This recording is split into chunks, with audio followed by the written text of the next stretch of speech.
Baiklah, sebelum kita memulai kegiatan kita pada hari ini, Bapak Ibu, ada baiknya kita mengawali dengan berdoa supaya dengan kehendak Tuhan setiap acara kita pada hari ini berjalan dengan lancar. Oke, doa kita mulai. Terima kasih Tuhan buat segala berkat-Mu yang selalu membimbing kami di setiap kehidupan kami, sehingga kami beroleh berkat dan kesehatan yang daripada Tuhan. Kami boleh berkumpul kembali pada hari ini di SMK Negeri 1 Jerawan Mataram untuk melaksanakan setiap kegiatan kami sebagai Bapak Ibu Guru. Ya Tuhan, sekarang juga kami akan memulai acara presentasi untuk menyampaikan hal-hal tentang budaya positif. Kiranya Tuhan yang memberkati kami, apa yang kami dengarkan pada saat ini bisa kami laksanakan dalam kehidupan kami sehari-hari, khususnya Tuhan kami terapkan di sekolah ini untuk kemajuan anak-anak kami dan juga kemajuan pribadi dari sekolah ini. Mari Tuhan hadir pada saat ini, kami ucap syukur di atas segalanya, itu ampunkan segala dosa pelanggaran kami supaya kami layak di hadapan-Mu. Terpuji Tuhan sekarang sampai selama-lamanya. Amin. Selamat pagi Bapak Ibu. Yang saya hormati Bapak Ibu Wakil Kepala Sekolah selaku mewakili Ibu Kepala Sekolah hari ini, karena memang Ibu Kepala Sekolah lagi ada urusan ke dinas. Yang saya hormati Bapak Ibu Kajur dan juga yang saya hormati Bapak Ibu Guru yang sudah mau meluangkan waktunya untuk hadir pada kegiatan ini. Selamat pagi Bapak Ibu. Terima kasih Bapak Ibu sudah meringankan langkahnya untuk hadir pada hari ini, dan kita mengucap syukur karena berkat Tuhan kita bisa ada pada saat ini untuk melaksanakan kegiatan menyebarkan pemahaman dan penerapan tentang pengalaman budaya positif oleh Venesli Madonna Sinaga SPD, Guru SMK Negeri 1 Jerawan Mataram, calon guru penggerak Angkatan 10 Kabupaten Simalungun.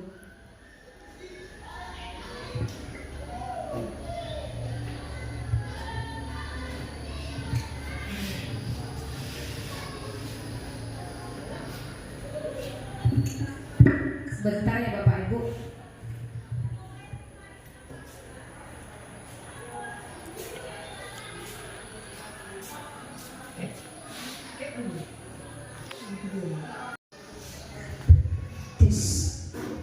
Oke, baik. Menyebarkan pemahaman dan penerapan pengalaman budaya positif oleh Venesli Madonna Sinaga SPD, Guru SMK Negeri 1 Jerawan Mataram, calon guru penggerak Angkatan 10 Kabupaten Simalungun.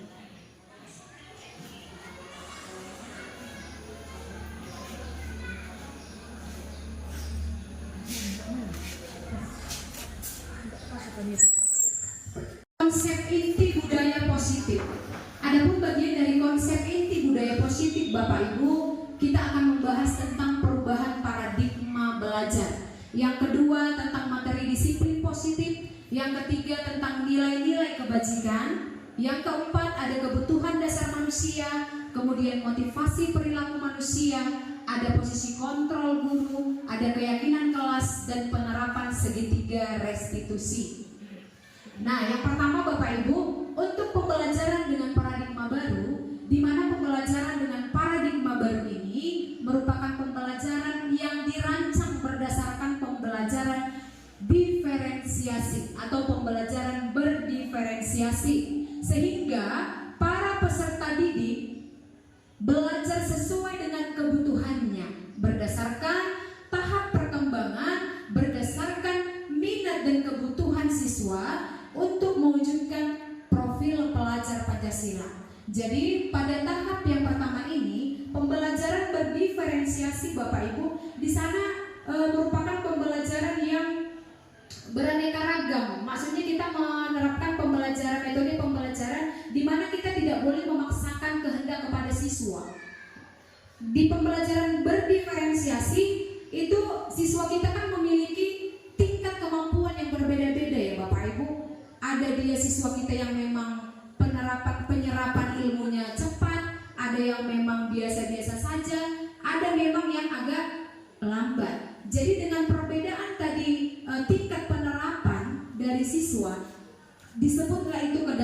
kategori pembelajaran berdiferensiasi.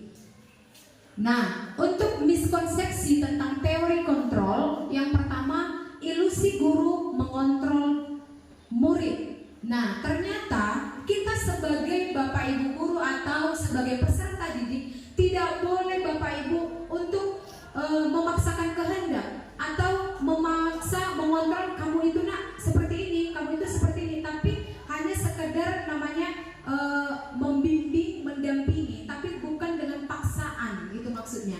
Yang kedua, ilusi bahwa kritik dan membuat rasa bersalah mampu menguatkan karakter. Ilusi bahwa kritik dan membuat rasa bersalah mampu menguatkan karakter. Yang berikutnya, ilusi bahwa orang dewasa berhak memaksa. Jadi ketiga kalimat ini yang tergolong kepada miskonsepsi ini sangat tidak baik untuk kita terapkan. Nah, berikutnya mengubah paradigma stimulus respon ke pendekatan teori kontrol.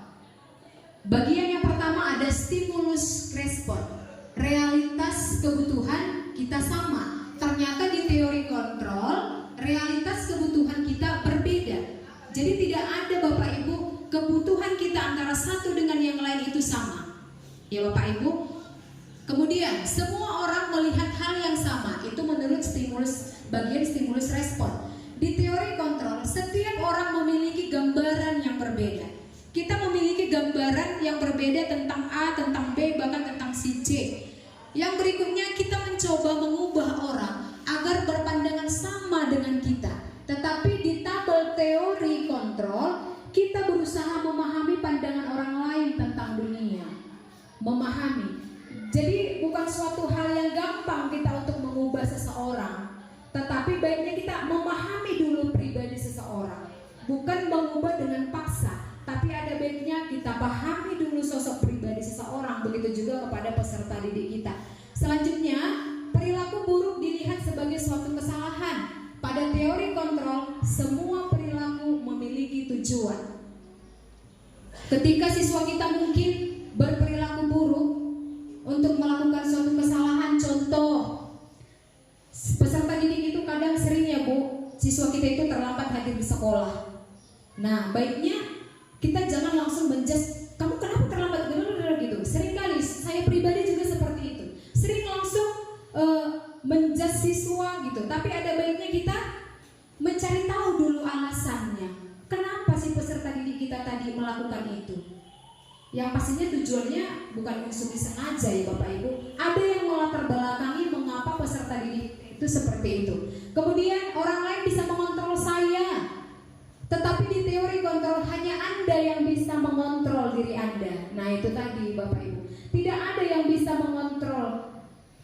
Orang lain tidak bisa mengontrol kita, mengontrol peserta didik kita. Tetapi diri kita sendirilah yang mengontrol pribadi kita. Apakah kita mau berubah ke arah yang positif atau kita mengikuti lingkungan yang tidak baik, itu semua kembali kepada diri kita sendiri. Kemudian saya bisa pemaksaan ada pada saat bujukan gagal. Ternyata di teori kontrol kolaborasi dan konsensus menciptakan pilihan-pilihan baru. Nah, pemaksaan tidak bisa kita lakukan untuk mengarahkan siswa itu supaya ke tahap yang kita inginkan. Tapi tadi melakukan pendekatan atau kolaborasi atau kerjasama supaya menciptakan pilihan-pilihan yang baru, yang pastinya pilihan yang positif, yang membawa peserta didik tadi atau yang membawa diri kita ke arah yang lebih baik. Kemudian pemaksaan, model berpikir menang atau kalah. Di dalam teori kontrol, model berpikir menang-menang. Jadi di dalam penerapan setiap kegiatan atau budaya positif yang kita terapkan tidak ada supaya kita dilihat hebat, supaya kita dia bagus ya, dia ini misalnya yang tidak melaksanakan ini dia dikatakan kalah, tidak. Tetapi setiap perbuatan yang kita lakukan itu hal-hal yang baik, hal-hal yang positif, bukan murni hanya untuk mendapatkan pujian atau mengharapkan penghargaan. Jadi tidak ada istilah kalah menang. Bahkan ketika ada di antara kita atau peserta didik yang memang sulit atau bahkan sering melanggar yang namanya peraturan, maka kita di situ mencoba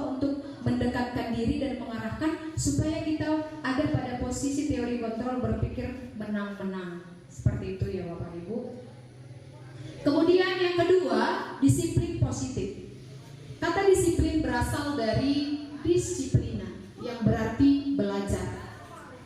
Disiplin mengacu pada disiplin diri yang memiliki tanggung jawab terhadap apa yang dilakukan berdasarkan nilai-nilai yang kita yakini. Jadi disiplin ini dikatakan tadi tanggung jawab yang ada pada diri sendiri. Bukan berarti kita disiplin itu harus diarahkan oleh lingkungan atau orang yang berada di sekitar kita. Tetapi sikap disiplin, perilaku disiplin, baiklah kita terapkan dan berasal dari diri kita sendiri. Kemudian disiplin positif merupakan salah satu cara penerapan disiplin yang bertujuan untuk menumbuhkan kesadaran serta memberdayakan peserta didik tanpa imbalan penghargaan atau reward, tanpa ancaman atau hukuman. Jadi ketika ada siswa yang tidak menerapkan disiplin positif atau kita atau bahkan melanggar peraturan, kita sering melakukan yang namanya ancaman atau hukuman ya Bapak Ibu. Nah, jadi kita melaksanakan penerapan disiplin positif tanpa mengharapkan imbalan penghargaan, ancaman atau hukuman. Baiklah kita berdisiplin positif memang untuk membangun hal-hal yang positif di lingkungan kita, bukan karena harus dipuji, harus diberikan penghargaan, seperti itu ya Bapak Ibu. Jadi sebagai pendidik tujuan kita adalah menciptakan peserta didik yang memiliki disiplin diri, sehingga mereka akan berperilaku mengacu kepada nilai-nilai kebajikan universal dan memiliki motivasi ke arah yang lebih baik. Itulah Bapak Ibu, kita sebagai pendidik, apa manfaatnya kita hadir di sini sebagai seorang pendidik untuk mengajak siswa kita berdisiplin, mendisiplinkan dirinya supaya kita bisa membawa anak-anak kita ini ke arah yang lebih baik. Yang ketiga, nilai-nilai kebajikan. Nilai yang disepakati bersama lepas dari suku, bangsa, agama, bahasa maupun latar belakangnya. Yang contoh nilai kebajikan institusi atau organisasi bisa kita perhatikan, ada profil pelajar Pancasila. Di dalam profil pelajar Pancasila ini tertuang ada beriman dan bertakwa kepada Tuhan Yang Maha Esa, ada penerapan berkebinekaan global, gotong royong, mandiri, kemudian kreatif dan bernalar kritis. Nah, profil pelajar Pancasila ini pun sudah kita terapkan sesuai dengan visi sekolah kita juga, ya, untuk mewujudkan peserta didik yang berakhlak mulia, untuk mendorong anak didik mempersiapkan ke masa era globalisasi. Seperti itu visi sekolah kita. Yang kedua, kalau misalkan organisasinya di MGMP kami ya Bapak Ibu, ada toleransi, rasa hormat, ada integritas, ada mandiri, menghargai sesama tim yang ada di jurusan atau mata pelajaran umum juga. Kemudian ada kreativitas, kerjasama, percaya diri, dan komitmen. Nah, kalau untuk di keterampilan hidup atau life skill, dapat dipercaya, lurus hati, pendengaran yang aktif, tidak merendahkan orang lain, dan memberikan yang terbaik untuk diri. Nah, ini perlu untuk kita terapkan nilai-nilai kebajikan ini Bapak Ibu dalam kehidupan kita, khususnya di dalam dunia pendidikan. Kemudian bagian yang keempat, ada kebutuhan dasar manusia. Kebutuhan dasar manusia ini apa sih? Nah, segala sesuatu yang kita lakukan untuk mendapatkan yang kita inginkan. Itulah merupakan maksud dari kebutuhan dasar manusia. Nah, seluruh tindakan yang kita lakukan pasti memiliki tujuan tertentu. Dan semua usaha yang baik yang kita lakukan pasti untuk memenuhi apa yang kita inginkan. Itulah merupakan pengertian dari kebutuhan dasar manusia. Nah, kebutuhan dasar manusia, kebutuhan dasar kita itu ini ada 5, Bapak Ibu. Yang pertama, bertahan hidup.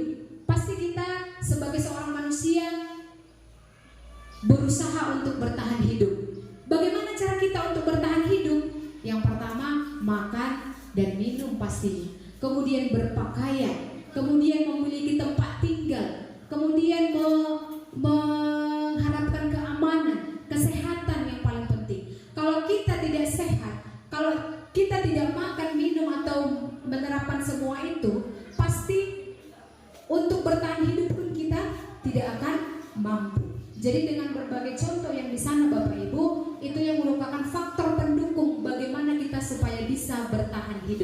Yang kedua, kebutuhan dasar kita yaitu kasih sayang dan rasa diterima. Pasti di antara kita tidak ada yang menolak yang namanya kasih sayang. Semua membutuhkan yang namanya kasih sayang. Semua kita membutuhkan yang namanya pengen diterima, diakui. Khususnya di dalam dunia persahabatan, pengen diterima. Di pergaulan kita antara sesama rekan kerja, kita mau diperhatikan, mau disayang dan diterima. Contohnya pada saat ini, inilah merupakan kebutuhan, bagian dari contoh kebutuhan dasar manusia yang kita laksanakan sekarang. Saling mendukung. Ketika kita tadi tidak saling mendukung, kita tidak ada di ruangan ini, Bapak Ibu. Yang ketiga, ada penguasaan. Penguasaan ini merupakan harga diri, keinginan untuk dianggap, kemudian memimpin sesuatu, kemudian berprestasi, diakui dan didengar. Ini bagian-bagian contoh dari penguasaan. Untuk berikutnya, bagian dasar manusia, kebutuhan dasar manusia yaitu kebebasan. Kebebasan ini maksudnya mandiri, memiliki pilihan. Oh, saya bercita-cita mau jadi guru. Oh, saya ini maunya membuat anak saya ini semua berprestasi. Oh, nanti anak saya ini mau saya sekolahkan di sini. Nah, itu bagian dari suatu kebebasan dalam pilihan. Kemudian bisa juga contohnya mampu mengendalikan arah dirinya. Jadi kita bebas, mau kita melakukan apapun, mau kita memilih apapun yang kita inginkan, kita memperoleh yang namanya kebebasan. Asal kebebasan tadi bersifat positif, Bapak Ibu.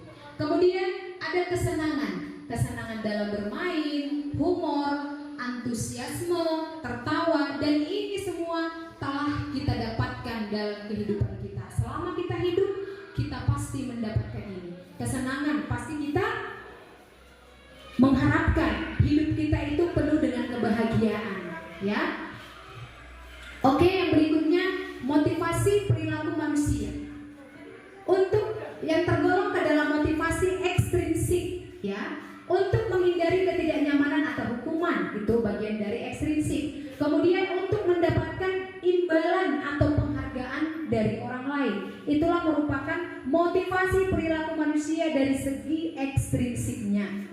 Itu seringkali terjadi dalam kehidupan kita, ya Bapak Ibu, menghindari ketidaknyamanan atau hukuman karena kita tidak mau ada di dalam itu. Di zona itu kita tidak mau. Kita tidak mau, tidak nyaman bekerja. Kita tidak mau merasakan hukuman, baik itu dari pimpinan atau peserta didik kita menerima hukuman dari kita, atau peserta didik kita merasa tidak nyaman ketika kita berada di dalam kelas bersama mereka. Kemudian untuk mendapatkan imbalan, penghargaan dari orang lain, ini masih sering kali terjadi. Bahkan kita sering juga menerapkan itu di dalam proses pembelajaran kita. Ayo nak, siapa yang bisa memberikan pendapat? Nanti ibu berikan bla bla bla.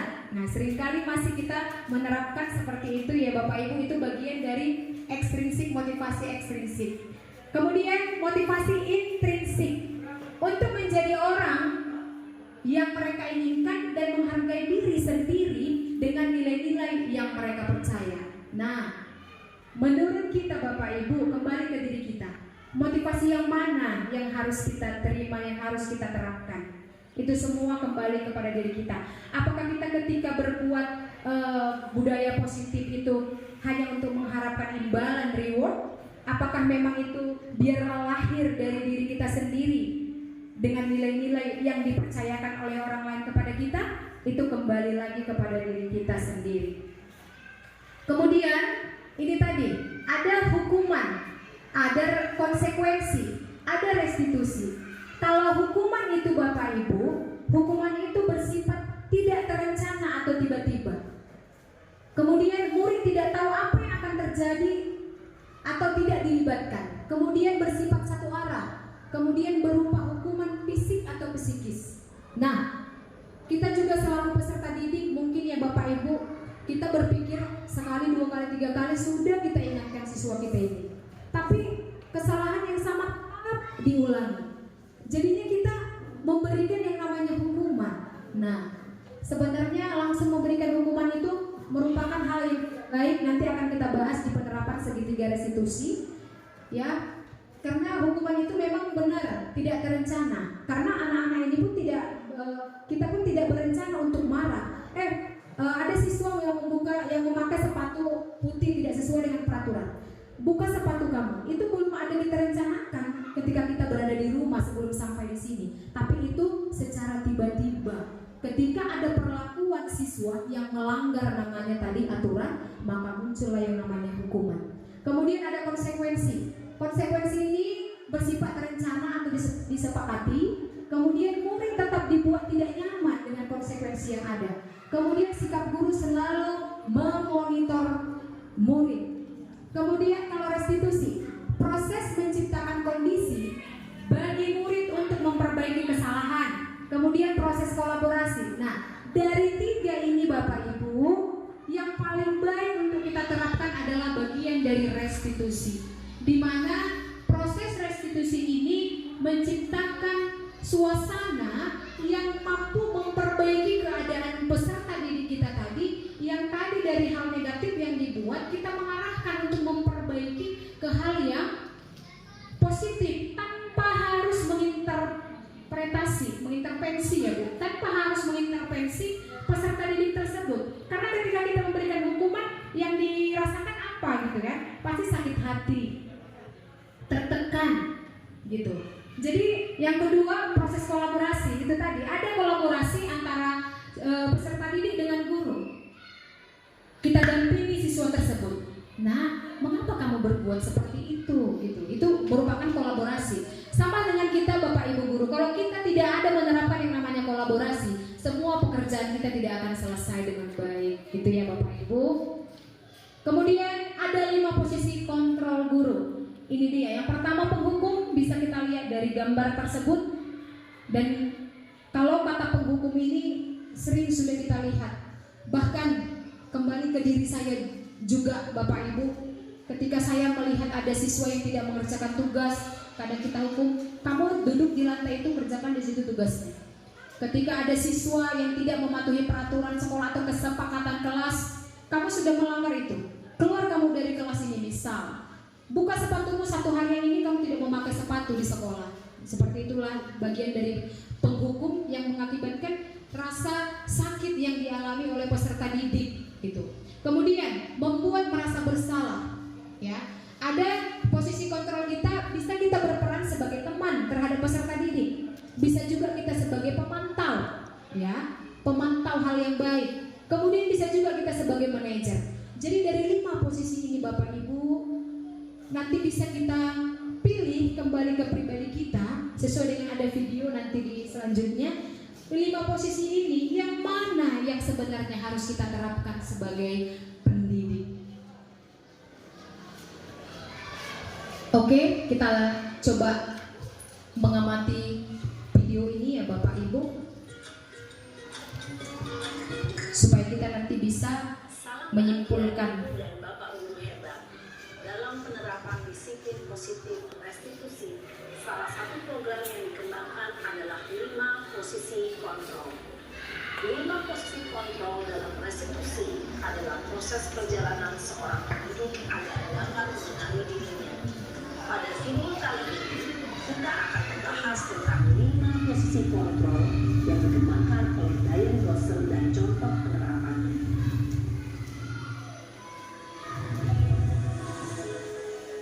Kedengaran ya kan Bapak Ibu? 5 posisi kontrol itu adalah 1. Posisi penghukum, 2.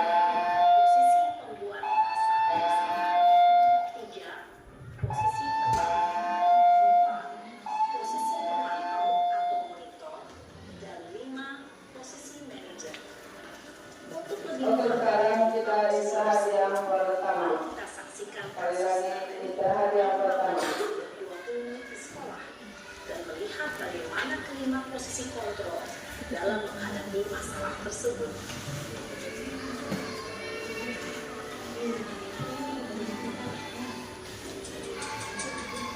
Ini dia posisi kontrol penghukum Bapak Ibu. Ini cerita skenario-nya.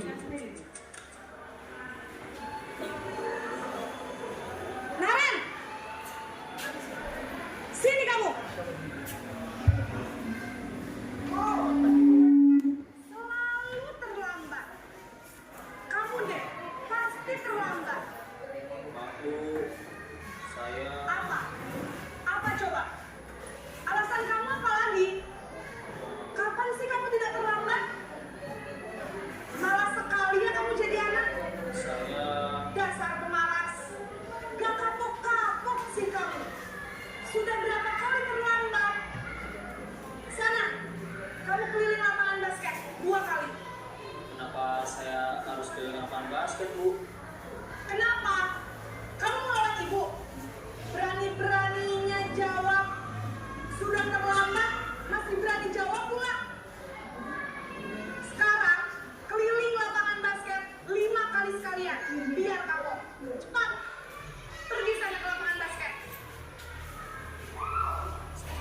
Posisi penghukum biasanya berbicara dengan nada tinggi, menghardik, menunjuk-nunjuk, menyakiti, dan menyindir. Hukuman bisa berupa fisik maupun psikis. Ibu dan bapak guru hebat. Dampak yang terjadi pada murid ketika guru berada pada posisi penghukum adalah murid cenderung akan memberontak, bahkan menyimpan dendam.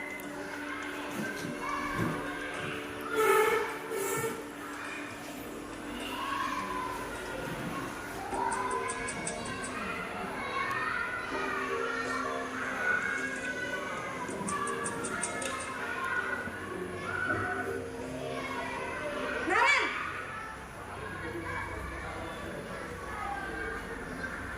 Selamat pagi, Bu. Naren, kamu kenapa terlambat lagi, nak? Ya Tuhan, Naren, kamu senang ya bikin ibu susah ya? Kalau kamu terlambat lagi, nanti ibu yang ditegur bapak kepala sekolah, nak. Disangka ibu tidak bisa mengundang kamu. Tuh, gimana ini? Maaf, Bu. Duh, Gusti Naren, kamu suka ya kalau ibu ditegur bapak kepala sekolah? Terus, sekarang ibu harus tulis apa ini di buku absen? Ini kamu sudah sering terlambat loh. Ibu harus apa coba? Maaf, Bu. Maaf sekali. Ya sudah, lain kali nanti ibu bisa lagi ya nak ya. Ibu tidak akan telat lagi kalau kamu begini terus. Bisa jantungan kalau ibu ditegur bapak kepala sekolah. Sana cepat, kelas. Maaf ya, Bu. Maaf sekali. Posisi pembuat rasa bersalah berbicara dengan nada tenang, cenderung lembut.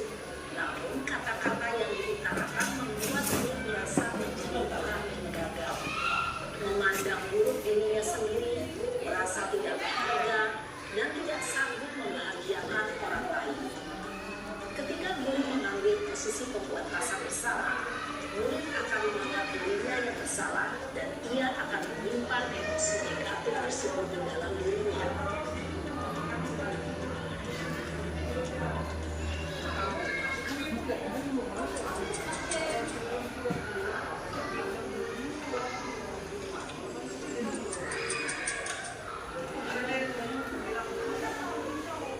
Naren!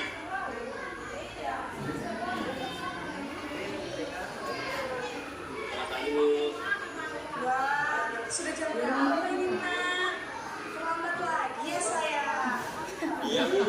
Habis guru saya udah bangunkan saya, Bu. Kamu malah menyalahkan ibu kamu. Kamu bukannya anak yang larinya paling kencang.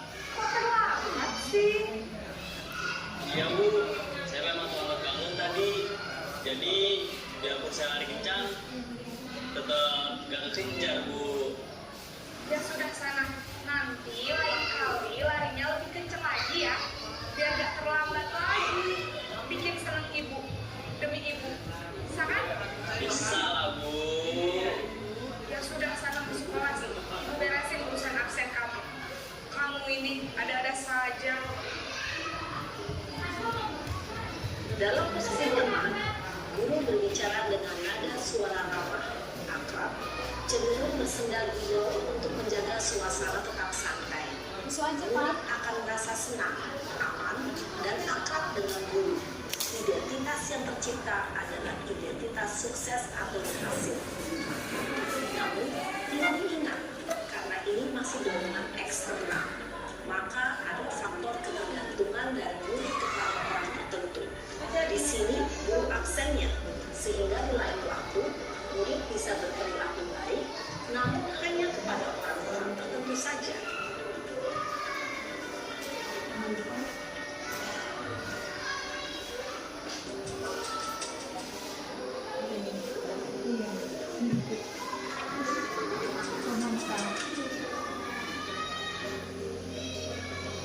Naren!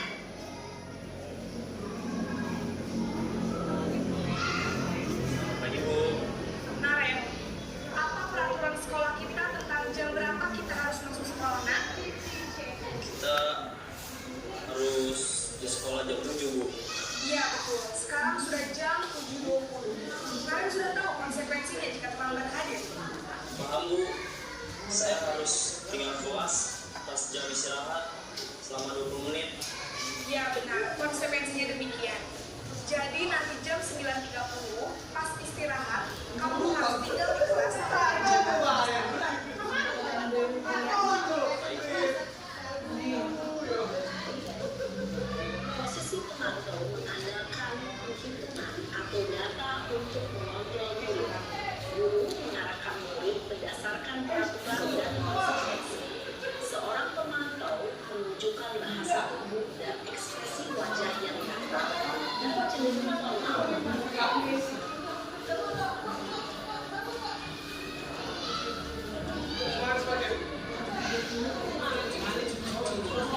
menyetel alat saya. Baik, ada orang-orang yang bisa bantu mengingatkan tidak? Ada Bu, kata saya, Kak Emma. Ada lagi selain Kak Emma? Selain Kak Emma, ada ibu saya. Baik, jadi yang mengingatkan Andre adalah Kak Emma dan Ibu ya. Kira-kira akan mulai start alarm kapan ya Naren? Setelah pulang sekolah, akan segera saya lakukan. Baik, jadi Naren akan setel alarm bangun besok pagi dan akan diingatkan oleh kakak dan ibu dan Naren ya. Ada lagi yang ingin dibilang Naren agar tidak terlambat bangun lagi. Tidak ada Bu. Baik Naren, terima kasih untuk kerjasama kamu. Sekarang kamu kembali ke kelas belajar. Baik Bu, terima kasih. Posisi manajer adalah posisi kontrol yang disarankan untuk membimbing murid memiliki sikap disiplin yang positif, yaitu murid yang mau, bertanggung jawab, dan dapat membicarakan masalah. Tujuan dari posisi ini adalah agar murid dapat berefleksi atas tindakannya. Guru akan terus memberikan pertanyaan-pertanyaan yang aktual sehingga membuat murid dapat belajar dari kesalahannya dan mencari solusi. Ibu dan bapak guru hebat, setelah mengamati adegan kelima posisi kontrol tadi, kira-kira posisi mana yang paling ideal? Posisi mana yang dapat menunjang motivasi intensif murid? Ya, tentu posisi manajer. Posisi ini memang posisi ideal yang ingin dituju setiap pendidik. Pada posisi inilah, guru dapat menerapkan disiplin positif yang berpihak pada murid dan mengendalikan keadaan. Perjalanan seorang pendidik tentunya tidak mudah untuk sampai pada posisi seorang manajer. Namun, tujuan kita pasti, yaitu menciptakan murid-murid yang mandiri, merdeka, dan bertanggung jawab. Semoga penggambaran 5 posisi kontrol yang telah diperlihatkan ini dapat menjadi ajang refleksi bagi kita semua, agar dapat terus mengasah dan menerapkan disiplin positif yang memerdekakan murid. Mari terus menikmati bersama. Selamat dan bagus. Salam dan bahagia, Ibu dan Bapak Guru. Oke, tarik nafas kita melihat video ini ya Bapak Ibu. Tarik nafas, penerapan yang mana? Jadi setelah kita mendengarkan video tadi, melihat tayangan video, harus diharapkan dari kita selaku pengajar, yaitu posisi di manajer ya Bapak Ibu, berada di posisi manajer. Makanya kita diarahkan marilah berlatih untuk sabar, berarti kita ya Bapak Ibu, untuk lebih panjang sabar lagi dalam menghadapi peserta didik kita dengan menerapkan posisi kontrol sebagai seorang manajer. Nah, yang tadi kasus siswa tidak memakai atribut saat upacara, mungkin kita lakukan hukumannya hormat bendera selama 1 jam.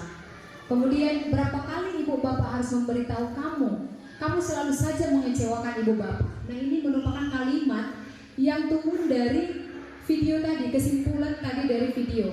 Hormat pada bendera selama 1 jam itu masuk contoh kategori penghukum. Kemudian beberapa kali ibu bapak harus memberitahu kamu selalu saja mengecewakan bapak, mengecewakan ibu. Ini bagian dari pembuat merasa bersalah ternyata bapak ibu. Kemudian, ayo dong ikuti aturan sekolah. Tolong bantu bapak ibu ya.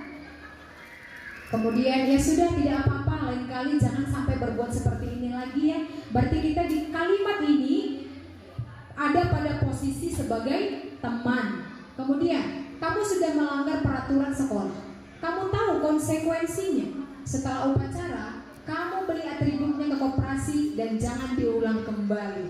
Ini berarti contoh ke pemantau. Sering kita sebagai ketika kita melaksanakan piket ya Bapak Ibu, kalau ada siswa kita yang tidak lengkap atribut, karena memang sekolah kita diarahkan untuk memang benar-benar mengikuti apa yang menjadi kesepakatan sekolah kita ya. Ketika ada siswa yang melanggar itu, kita arahkan seperti di tayangan video tadi. Kemudian, apakah kamu tahu kesalahanmu? Kira-kira bagaimana kamu memperbaiki terapkan sebagai pendidik yang ada pada posisi kontrol sebagai manajer. Ini Bapak Ibu, saya kecewa sekali dengan kamu. Menurut kita ini posisi kontrol di bagian mana? Saya kecewa sekali dengan kamu. Apakah sebagai teman, pemantau, manajer, membuat rasa bersalah? Atau satu lagi posisi di ada 5 tadi ya. Kalimatnya, saya kecewa sekali dengan kamu. Di mana, posisi manakah aku membuat rasa bersalah ya, Bapak Ibu? Iya. Kemudian, kamu tidak pernah benar-benar melakukan. Iya. Kemudian ada kalimat, apa rencanamu untuk menyelesaikan masalah ini? Penerapan manajer ya Bu ya. Ya, posisi kontrol kita sebagai manajer. Kemudian, ayolah lakukan demi Bapak Ibu.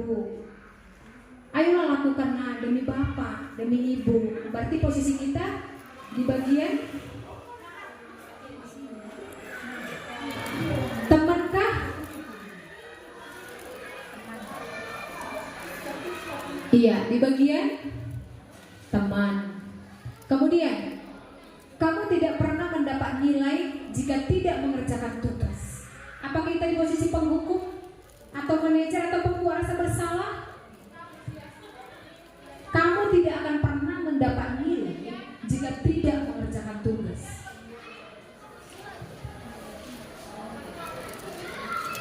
Tadi kan ada 5 ya Bapak Ibu. Pertama menghukum, kedua membuat rasa bersalah sebagai teman, pemantau, manajer. Jadi dia identik ke yang menurut Bu Panjaitan membuat merasa bersalah atau penghukum. Kalau kamu tidak mengerjakan, kamu tidak akan mendapat nilai. Kalau kamu tidak, itu hukumannya kepada si peserta didik sepertinya ya. Ketika si peserta didik tidak mengerjakan tugas, maka dia tidak akan mendapatkan nilai. Jadi penghukum. Kemudian di keyakinan kelas, kita juga Bapak Ibu telah membuat keyakinan kelas di kelas kita masing-masing, ya, yaitu kesepakatan antara siswa dengan guru, tapi yang lahir dari diri siswa sendiri. Kita mengarahkan apa nak? Kesepakatan kita tidak merupakan paksaan. Itulah keyakinan kelas. Mengapa keyakinan kelas? Mengapa bukan peraturan kelas? Kenapa keyakinan kelas? Karena keyakinan kelas itu hadir dari diri kita sendiri, hadir dari diri peserta didik, bukan dengan unsur paksaan atau ketentuan. Kalau kamu melanggar ini, kamu kena ini. Kamu ini tidak. Tapi keyakinan kelas beda dengan peraturan kelas. Kalau peraturan kelas itu dibuat oleh satu pihak saja, ya. Dan ketika peraturan itu dilanggar, maka ada konsekuensinya. Beda dengan keyakinan kelas tadi ya. Pembentukan keyakinan kelas ini bersifat abstrak, berupa pernyataan universal, dibuat dalam pernyataan positif, sedikit saja agar mudah diingat. Jadi tidak perlu banyak-banyak Bapak Ibu. Yang penting diterapkan sesuai dengan kondisi kelas dan sekolah. Kemudian semua warga kelas dilibatkan saat membuat keyakinan kelas. Dan ini pun sudah kita terapkan di kelas kita masing-masing. Dan ada bukti dari keyakinan kelas yang sudah kita kesepakati dan ditempel di dinding kelas kita, ya, sudah kita buat.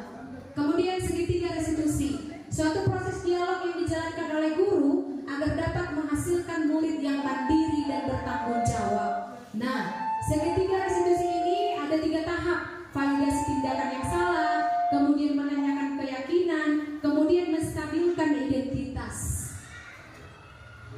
Untuk menstabilkan identitas ini, apa langkah-langkahnya? Berbuat salah itu wajar, tidak ada manusia yang sempurna.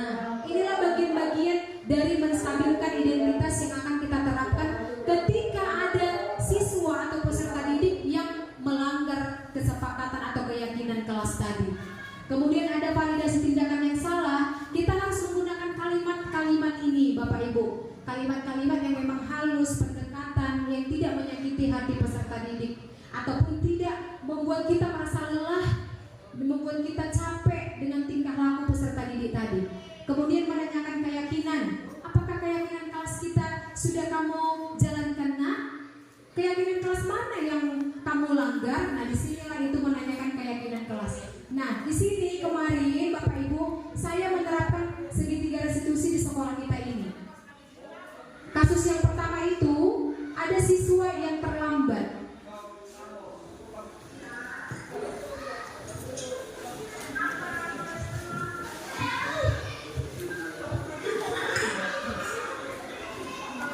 Ini ada siswa kita, ya, kelas 10 PDP, dia terlambat masuk ke dalam kelas. Tetapi baiknya kita menghadapi siswa seperti bukan, kenapa kamu terlambat? Keluar. Ternyata tidak. Jadi di penerapan segitiga restitusi ini, ya kita harus panjang sabar Bapak Ibu. Kenapa kita harus panjang sabar? Supaya kita sehat. Nah, kemudian saya mengarahkan siswa tersebut menyapa, menanyakan kenapa. Kemudian saya mengarahkan, nanti jumpain ibu ya nak. Jadi kita harus bertatap muka berdua untuk menanyakan kenapa si siswa tersebut. Inilah kami di ruangan khusus berbicara dari hati ke hati bersama Raffles. Saya sebelumnya masuk ke ruangan, kita masuk ke yang keempat. Suatu saat sudah selesai.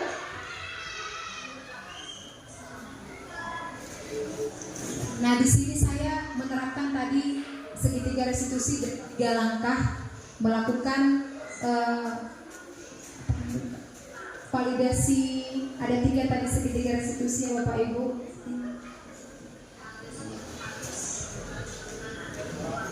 Kita harus memvalidasi tindakannya yang salah. Kita harus menanyakan tentang keyakinan kelas.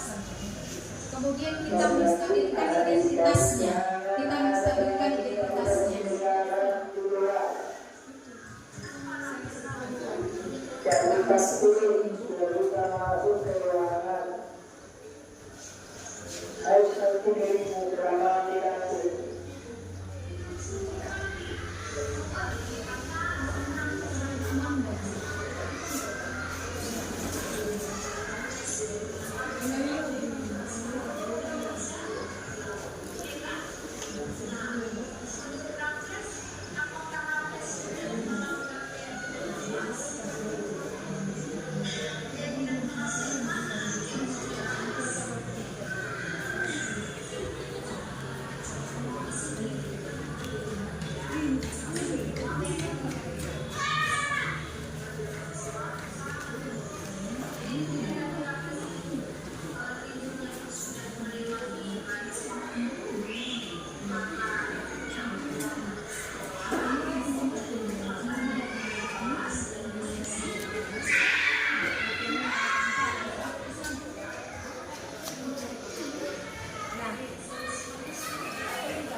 Nah Bapak Ibu, inilah merupakan penerapan dari segitiga restitusi yang sudah saya terapkan kepada siswa kita dalam kasus yang pertama terlambat hadir di sekolah atau di kelas. Jadi kita mengajak siswa tersebut secara langsung tatap muka tanpa merendahkan siswa tersebut di depan orang lain, seperti itu kira-kira Bapak Ibu. Kemudian ada kasus yang kedua, kemarin saya mengamati ketika pembelajaran di kelas. Ketika kita sebagai guru memberikan tugas kepada siswa, masih banyak ternyata siswa kita ini ya, Bapak Ibu, yang suka contek. Dia tidak mau mandiri, ya. Bahkan memaksakan kehendaknya seorang siswa ini. Akhirnya marah temannya. Itu cerita dari kasus yang kedua. Anak kita si laki-laki ini mencontek dengan paksa atas hasil pekerjaan dari siswa kita yang si Revita ya. Nah, jadi bagaimana penanganan saya terhadap kasus ini? Saya melakukan penerapan segitiga restitusi dengan memanggil Revita ke ruangan kita pribadi ya Bapak Ibu. Bisa juga kita berdua lah gitu untuk menanyakan mengapa tadi siswa Dan ternyata dia bercerita yang si Kevinnya itu ternyata menyuntik paksa hasil pekerjaan si Revita. Jadi saya mengingatkan kepada si Revita, baiknya jangan langsung marah dan membentak teman, ya. Itu tadi bagian dari menstabilkan identitas. Baiknya kita mengarahkan siswa tersebut bagaimana menghadapi teman yang seperti itu. Sama dengan kita Bapak Ibu, ketika kita menghadapi siswa kita yang ada pada posisi seperti ini, nah disinilah kita untuk dituntut bagaimana penerapan kita, tindakan kita untuk merubah siswa tersebut dengan tidak menyakiti hatinya, tapi mengarahkan siswa tersebut ke hal yang memang kita inginkan gitu. Tidak harus dengan paksa dan marah-marah, tapi kita mendekati mengapa, apa faktor mengapa kamu melakukan itu, apa faktor kamu, mengapa kamu terlambat, mengapa kamu membentak teman kamu seperti itu. Nah, bagian penutup ya Bapak Ibu, dalam penerapan program disiplin positif hendaknya kita sebagai guru memiliki standar kepribadian, profesional dan sosial yang baik, di mana guru mampu merefleksikan dirinya dalam posisi kontrol saat ini, bagaimana perjalanan dirinya sebagai among, ya. Kita bisa harus mampu sebagai among atau manajer yang menuntun murid-muridnya menjadi insan yang mandiri, merdeka dan bertanggung jawab. Ini berdasarkan standar nasional pendidikan. Nah, terima kasih atas perhatiannya Bapak Ibu yang sudah meluangkan waktunya untuk mendengarkan dan belajar bersama. Kita belajar bersama Bapak Ibu pada saat ini. Terima kasih untuk semuanya. Semoga apa yang telah saya sampaikan bisa bermanfaat untuk kita semua. Kita terapkan di tempat kita bekerja, dimanapun kita berada, ini bisa kita terapkan juga. Dan apabila ada yang mau disampaikan atau memberikan tanggapan atau pertanyaan, bolehlah Bapak Ibu. Saya akan berusaha untuk menanggapi, dibantu oleh Ibu PP, mohon bantuannya Ibu DS, nanti didampingi, dibantu oleh Ibu DS dan juga Pak Edison selaku ada PP yang mendampingi saya, dan juga ada Ibu Farida Naupak Dini. Terima kasih Bapak Ibu, selamat pagi. Ada Bapak Ibu yang mau disampaikan? Ada yang mau disampaikan atau ada yang menjadi pertanyaan?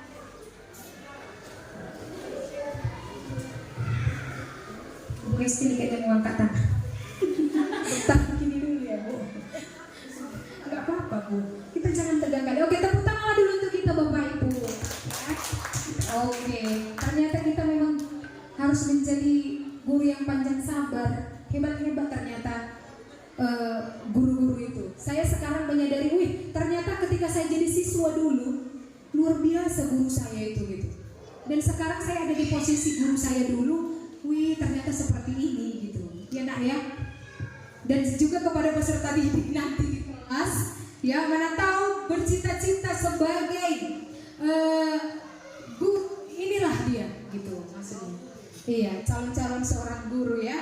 Dan baik juga, nggak harus Bapak Ibu guru mendengarkan itu menerapkan, tetapi peserta didik dan juga guru harus saling berkolaborasi. Ada yang mau disampaikan Bapak Ibu? Kalau tidak ada Bu SP selaku Ibu senior.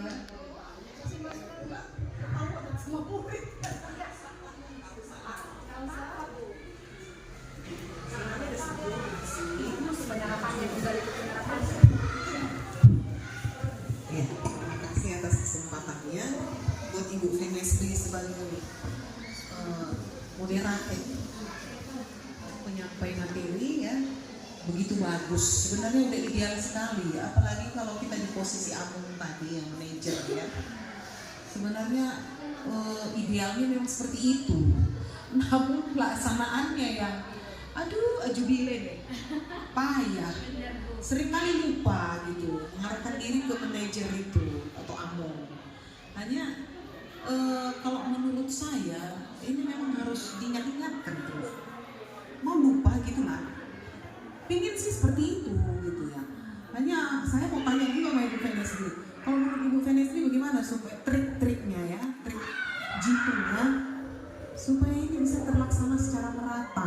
kepastian. Karena kalau kita buat nanti satu seperti ini, alah so jago loh. Gitu ya kan? Alah so jago kali guru PP atau guru ini, guru sertifikasi atau guru, padahal itu hal yang biasa kan. Nah, ditambah lagi iklimnya di sekolah kita ini memang susah menerapkan yang ideal tadi. Kenapa bilang? Ya maaf sedikit tadi maaf, karena masih ada mental budak gitu. Kiri kanan, kalau nggak gitu nggak bisa. Artinya anak-anak kita kurang kreatif untuk hal yang positif. Iya kan?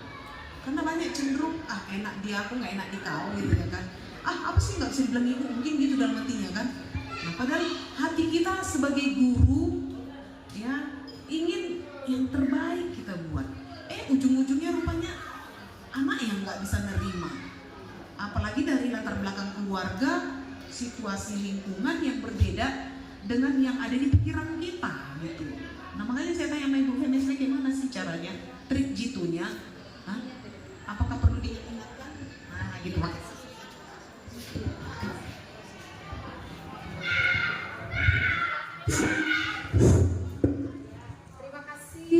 Terima kasih Ibu Morina Panjaitan atas masukan atau pertanyaannya Ibu. Memang benar yang Ibu katakan. Semua ini yang kita sampaikan sudah benar dan baiknya memang harus diterapkan gitu ya Bu. Cuman kembali ke kita dan kembali kepada letak geografis kita istilahnya ya Bu, atau daerah di mana sekolah kita berada. Memang sulit sekali sebenarnya untuk menerapkan ini. Tapi selaku saya pribadi yang sebelumnya saya memang belum berada di CGP ini, saya memang orangnya suka pemarah juga sama siswa Bu. Ya, suka pemarah, menghukum, apalagi ketika kita piket sudah menghadapi berapa ratus siswa, tapi ada siswa itu yang masih bicara tidak mendengarkan, kita pasti marah. Itu memang alami ya Bu ya. Tapi kiat-kiat yang saya lakukan setelah saya belajar beberapa tahap di CGP ini, saya memang sudah mulai Bu untuk menerapkannya itu. Sudah mulai, yang tadinya saya memang ketika saya sering marah-marah atau tidak gampang mengontrol emosi, kesehatan saya yang terganggu sebenarnya yang saya alami.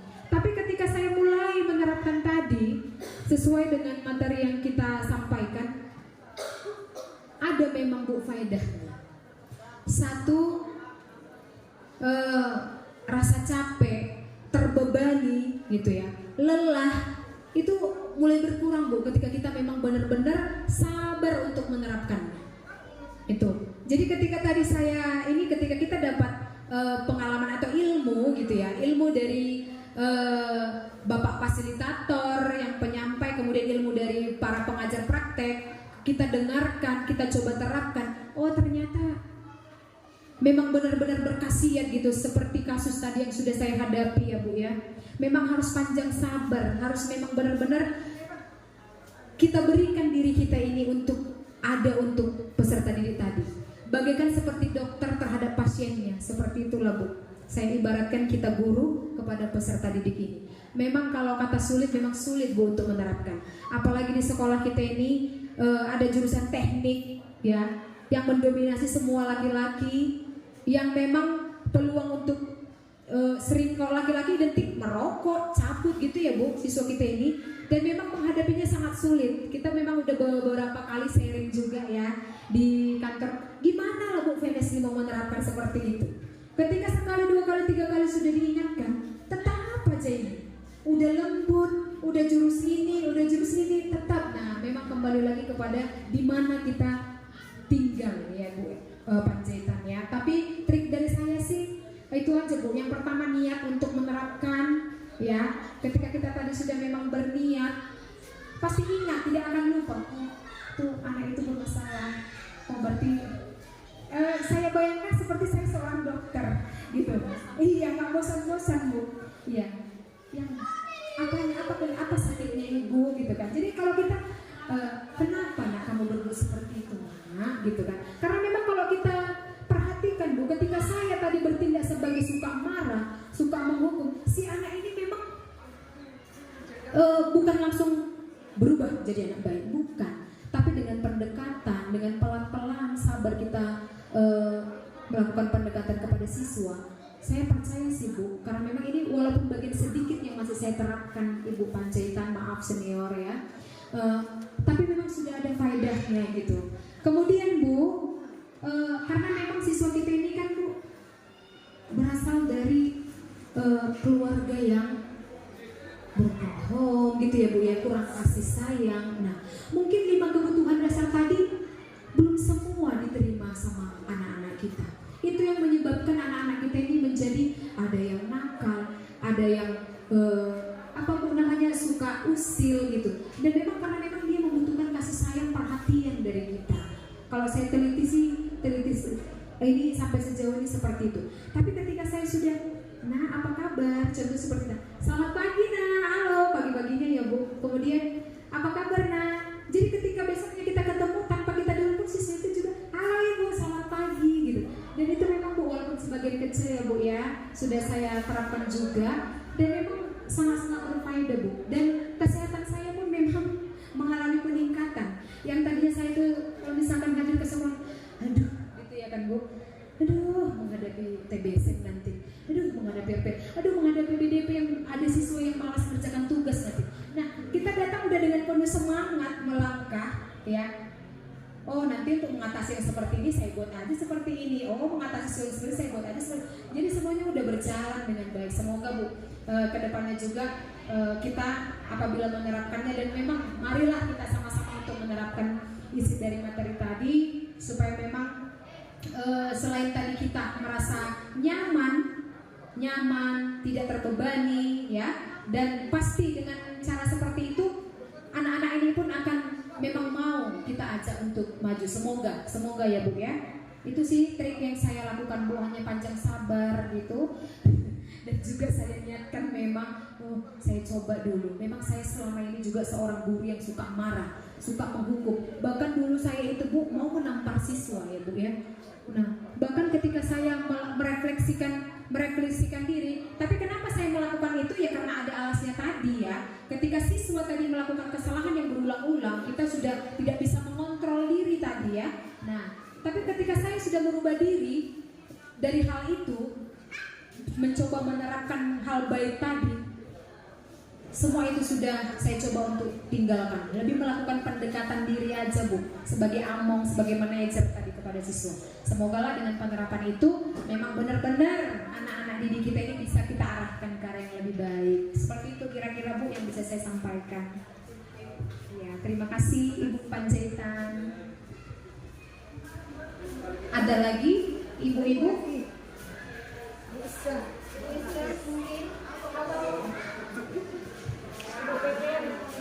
Atau ada yang mau disampaikan Ibu PP?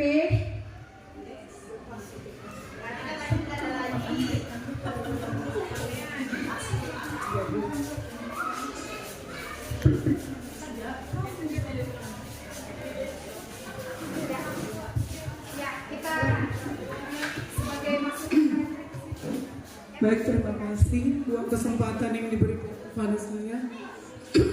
Dari pemaparan Ibu Nesli tadi selaku CGP itu sudah sangat bagus ya, sudah sangat jelas saya rasa semuanya. Jadi saya ingin menambahkan sedikit bahwasanya memang menjadi guru itu adalah beban yang paling berat.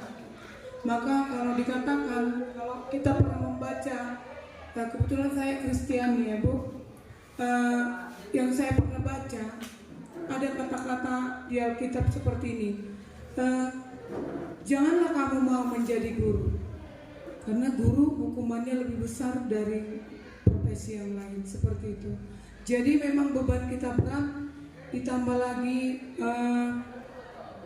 tingkah laku anak siswa kita juga yang beraneka ragam. Jadi memang seorang guru itu harus panjang sabar. Kalau mau sehat, kalau mau sampai lanjut usianya, menikmati masa tuanya, jadi kita panjang sabar, kita banyak berdoa untuk anak didik kita supaya berkat mengalir bagi kita. Sekian dan terima kasih. Oke, kita berikan aplaus untuk Ibu Doreen C. Silalahia yang memberikan penguatan untuk kegiatan kita hari ini. Oke, terima kasih atas perhatiannya Bapak Ibu sekalian. Mohon maaf apabila ada kata-kata saya yang kurang berkenan di hati para Bapak Ibu. Semoga kita sebagai pendidik menjadi pendidik yang diharapkan, yang mampu membawa peserta didik kita ke arah yang lebih baik. Saya akhiri dengan terima kasih. Horas, horas, horas.